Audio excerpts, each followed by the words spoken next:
Nakakakilabot at makatindig balahibong mga hula ni Jovi Vargas tungkol sa Pilipinas at sa mga mangyayari sa buong mundo ngayong taong 2026.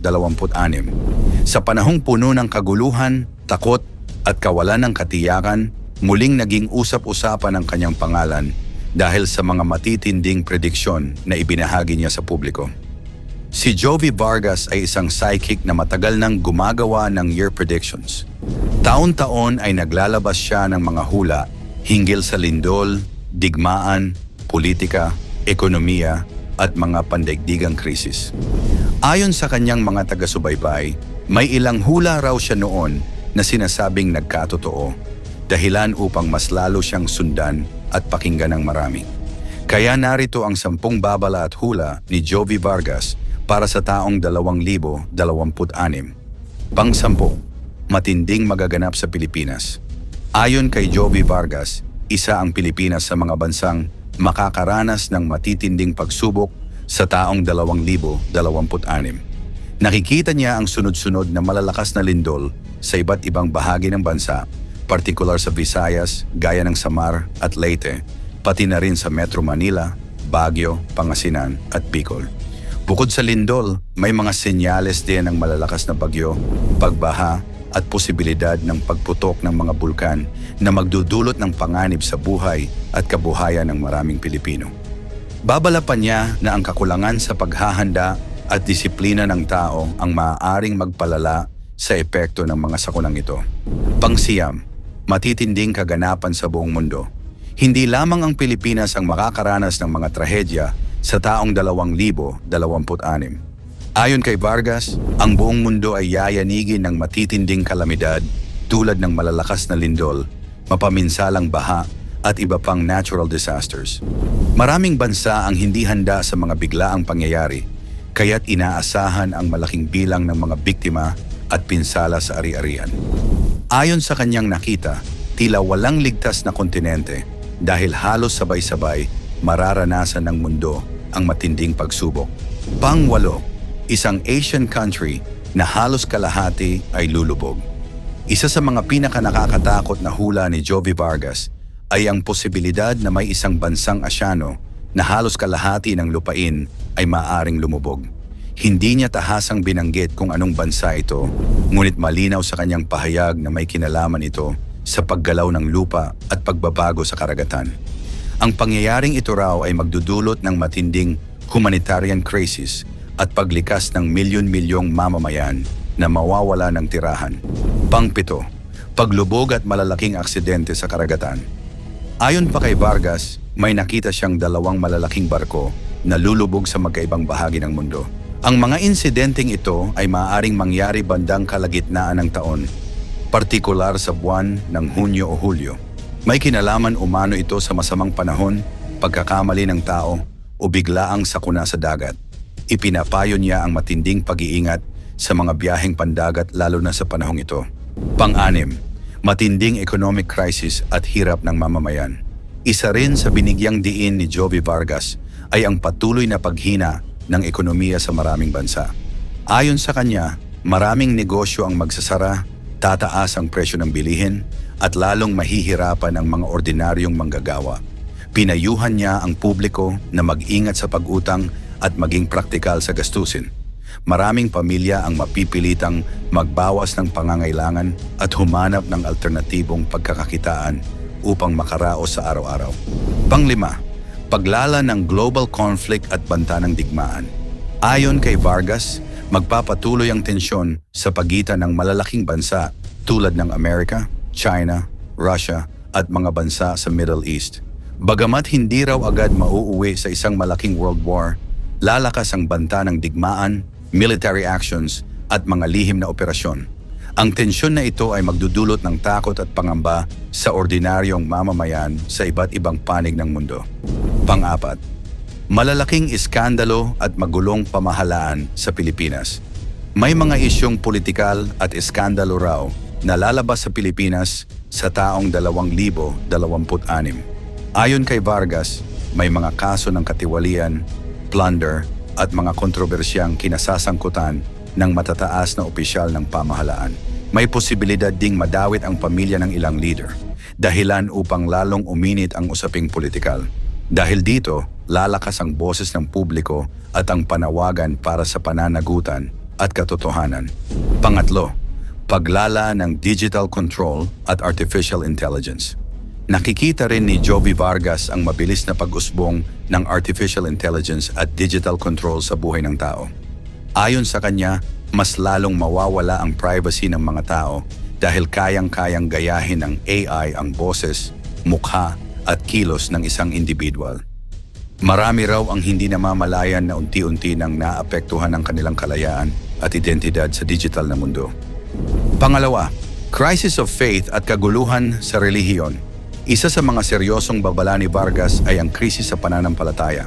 Ayon sa kanya, magkakaroon ng kaguluhan sa loob ng mga simbahan at relihiyosong organisasyon. Maraming tao ang malilito sa pagitan ng tunay na pananampalataya at huwad na espiritualidad na laganap sa social media.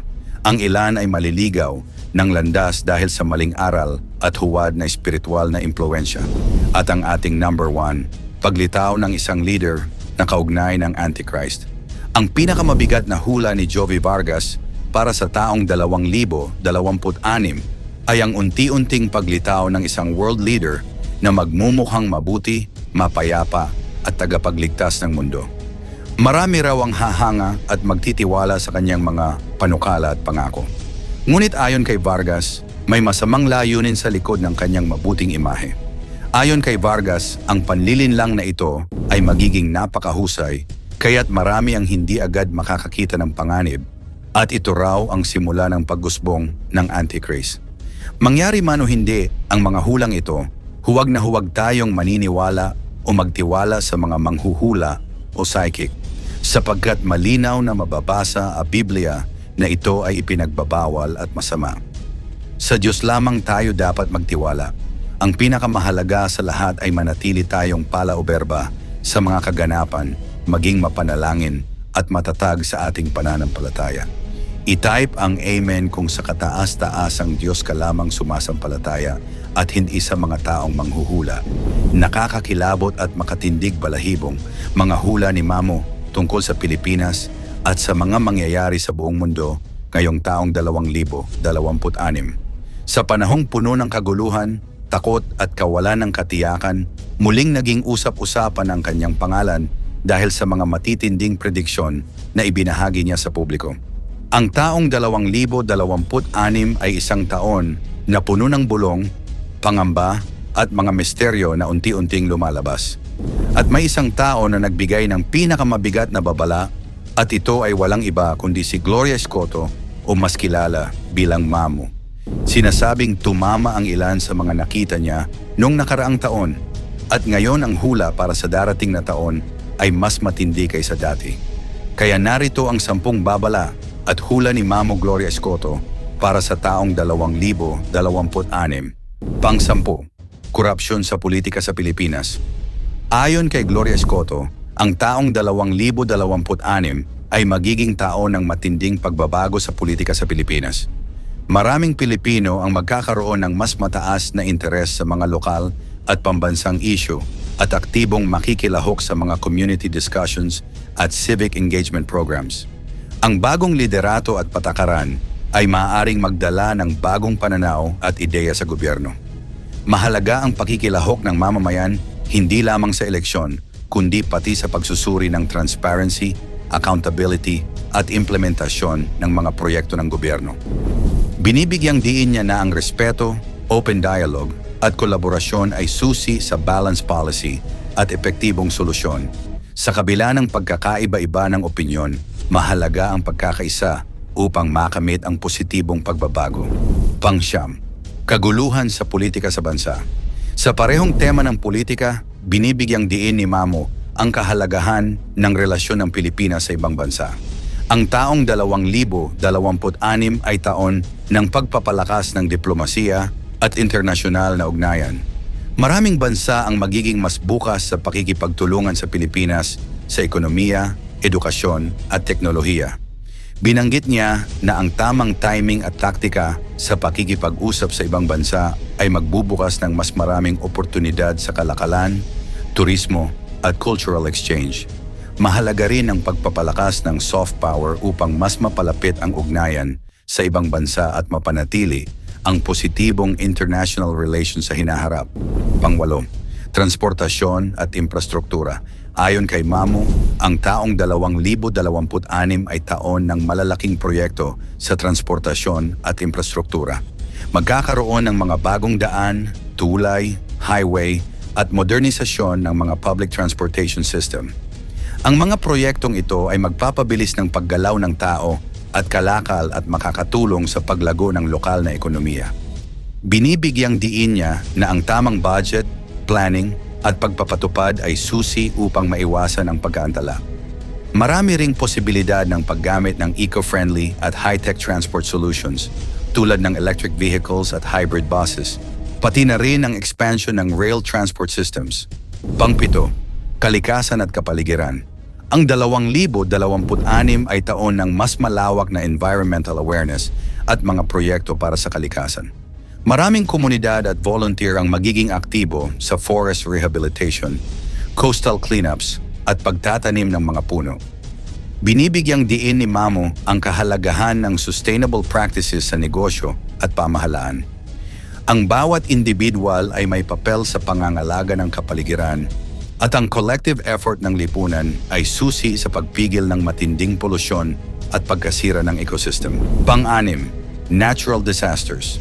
Inaasahan ni Mamu na ang taong 2026 ay taon ng mataas na alerto sa natural disasters. May posibilidad ng malalakas na bagyo, baha at landslide sa ilang lugar sa Pilipinas. Binibigyang diin niya ang kahalagahan ng disaster preparedness, early warning systems, at kooperasyon ng pamahalaan at komunidad upang mapabilis ang emergency response.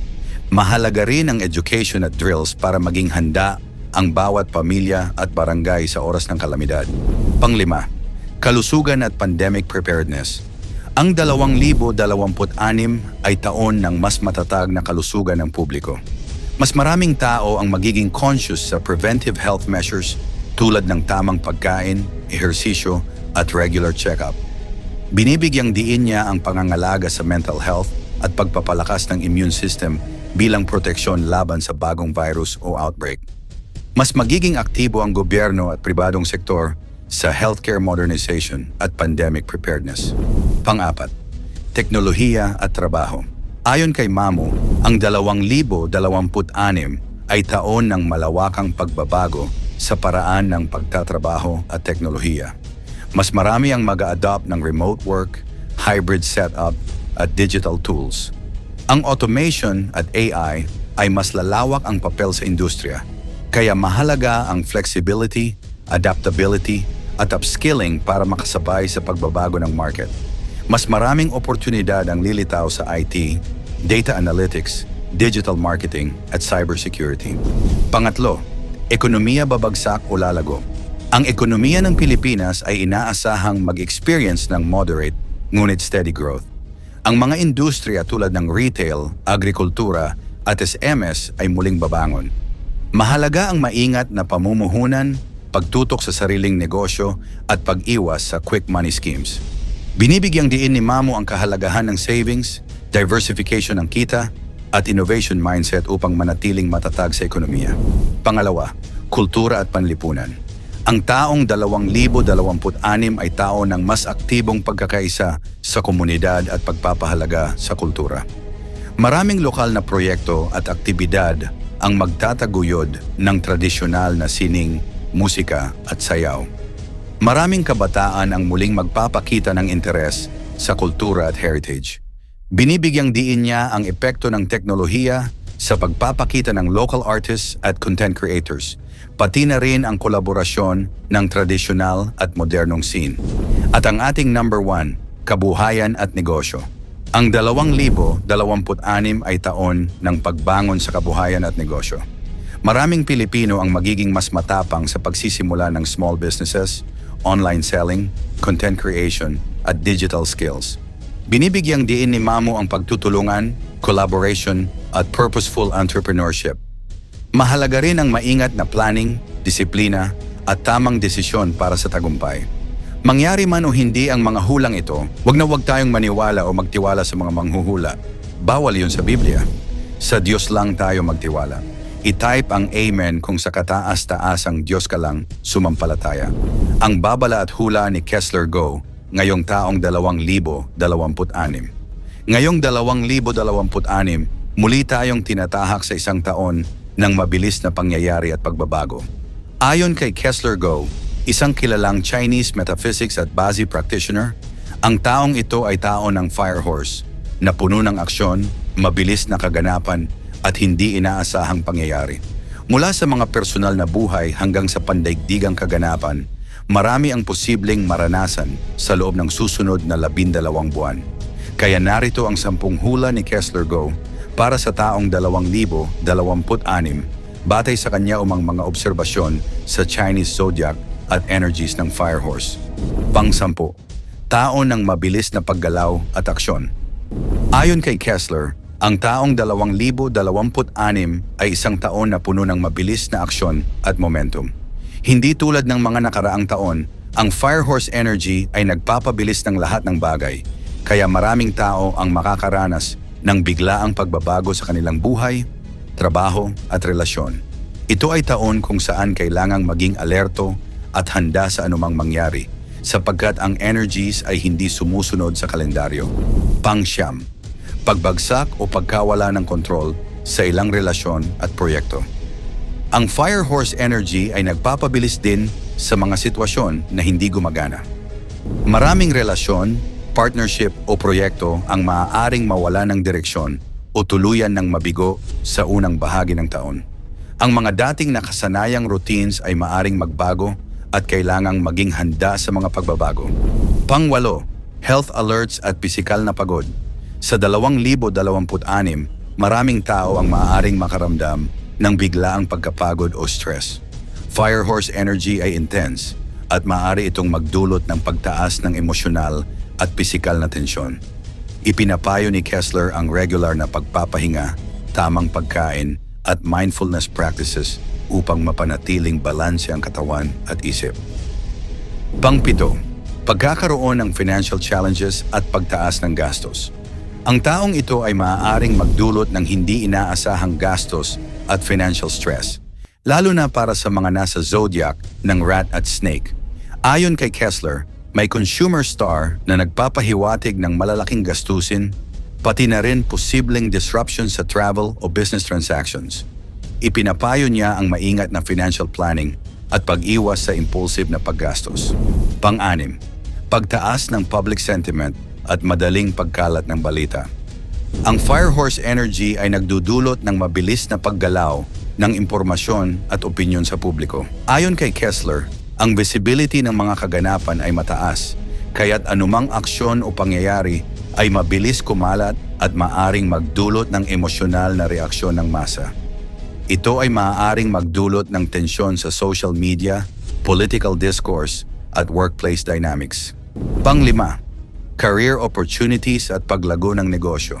Sa kabila ng mabilis at madalas nakaka-stress na energy ng fire horse, may mga zodiac signs na makakaranas ng magandang pagkakataon sa trabaho at negosyo. Ayon kay Kessler, ang mga taong nasa Year of the Ox, Rabbit, Rooster at Goat ay may maraming auspicious stars na magbibigay ng authority, visibility at oportunidad sa career at wealth. Ang ilan ay makakaranas ng promotions, partnership offers o bagong business ventures. Pang-4, emotional na roller coaster at hot-tempered reactions. Ang fire horse ay may ang fire energy na maaaring magdulot ng mataas na emosyonal na reaksyon at pagiging impulsive. Maraming tao ang maaaring makaranas ng stress, mainit na pagtatalo o mabilis na pagbabago sa mood sa loob ng taong 2026. Ayon kay Kessler, mahalaga na i-manage ang emosyon at huwag hayaang magdala ng aksyon ang init ng damdamin. Pang-5, travel at relocation challenges. Sa taong 2026, maraming tao, lalo na ang mga rats, ay maaaring makaranas ng travel disruptions o kailangan ng relocation. Ayon kay Kessler, ito ay epekto rin ng mabilis na takbo ng fire horse energy. Mahalaga ang maagang pagpaplano sa biyahe, pagkakaroon ng travel insurance, at contingency plans para sa mga emergency. Pangalawa, pag-usbong ng opportunities sa media at entertainment. Ayon kay Kessler, ang taong ito ay favorable para sa mga nasa media, entertainment at creative industries. Ang fire element ay nakaka-associate sa visibility, fame at fast-moving industries. Maraming content creators, broadcasters at business owners sa sektor ng entertainment ang makakakita ng mabilis na paglago, bagong partnerships at pagtaas ng recognition. At ang ating number 1, mabilis na pagbabago at pangunahing tema ng Firehorse. Ang pinakamahalagang hula ni Kessler Go para sa taong 2026 ay ang kabuuang tema ng mabilis na pagbabago at momentum. Ang tao ng Firehorse ay nagpapabilis ng lahat ng aspeto ng buhay, mula sa personal na relasyon, career growth, financial planning, hanggang sa public events at global occurrences. Ipinapayo niya na tanggapin ang mabilis na takbo ng buhay, maging handa sa pagbabago, at planuhin ang mga hakbang ng maaga. Mangyari man o hindi ang mga hulang ito, huwag tayong maniniwala o magtiwala sa mga manghuhula o psychic. I-type ang amen kung sa kataas-taasang Diyos lamang tayo sumasampalataya at hindi sa mga manghuhula. Paki-like ang ating video, i-share mo na rin sa iba. Salamat at God bless.